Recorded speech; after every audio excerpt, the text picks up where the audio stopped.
Arts after 1800s.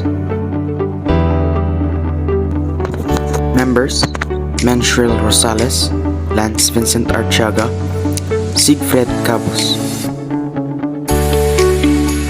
Contents: European arts, different periods after 1800s, after 1800s famous paintings, remarkable music after 1800s. Introduction: After 1800s, art is influenced by politics. European arts was influenced by secularism.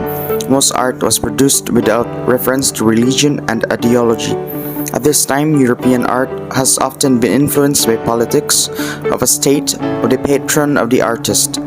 In conclusion, it can be said that European art is arranged into a number of stylistic periods that overlaps each other as different styles in different areas.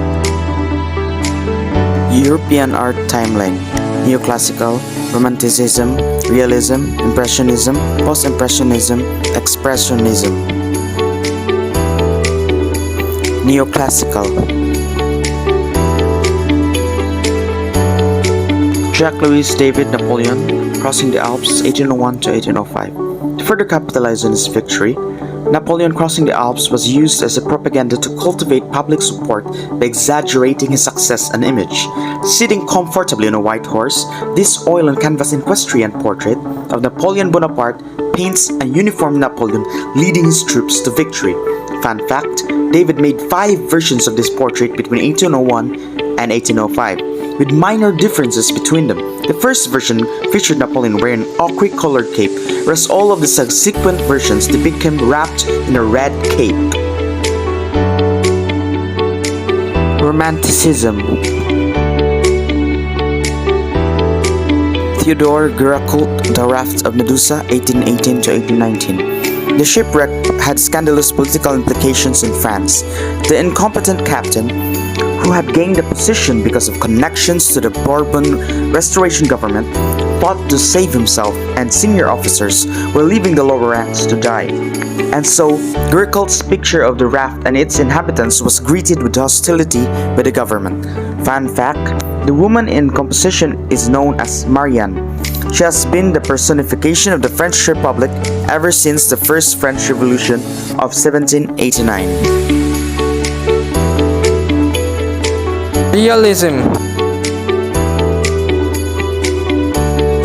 James McNeill Whistler, Whistler Model, 1871. Whistler Model, also known as Arrangement in Gray and Black No. 1, is a portrait of an artist, James McNeill Whistler. Mother, 67 years old, Anna McNeill Whistler.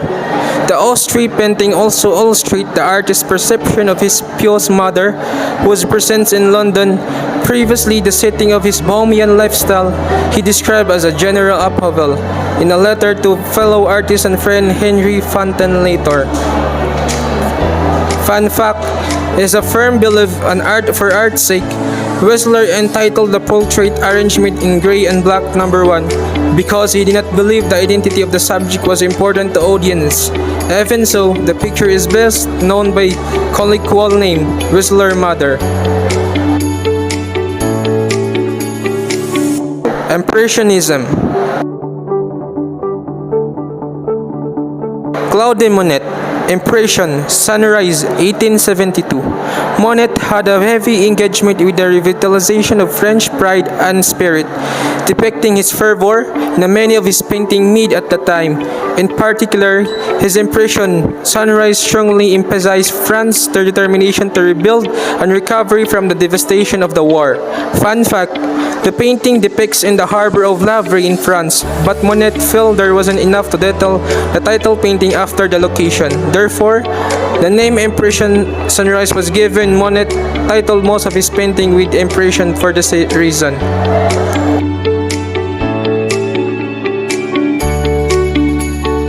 Post-Impressionism: Vincent van Gogh, The Starry Night, 1889. The Starry Night was created late into the Dutch painter's short career and depicts the view from his window in the asylum at Saint Remy in Provence. It has been the permanent collection of the Museum of Modern Art in New York City since 1941, acquired through the Lily P. Blas bequest. Widely regarded as Van Gogh's magnum opus, the Starry Night is one of the most recognizable paintings in Western art. Fun fact: this was not Van Gogh's first Starry Night. The year before, in 1888, the artist painted his original Starry Night, sometimes known as Starry Night over the Rhone. Expressionism. Edvard Munch. The Scream, 1893. Second only to Leonardo da Vinci's Mona Lisa, Edvard Munch, The Scream, may be the most iconic human figure in the history of Western art.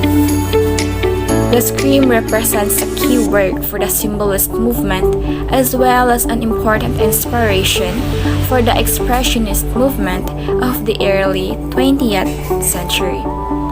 Symbolist artists of diverse international backgrounds confronted questions regarding the nature of subjectivity and its visual depiction.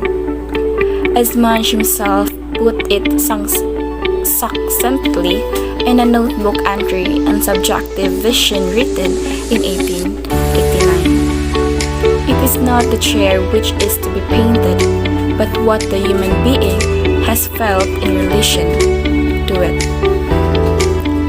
Fun fact: this painting inspired the killer's mask in Wes Craven's movie franchise, Scream. The director said of the painting, "It is classic reference to just the pure horror of parts of 20th century, or perhaps just human existence."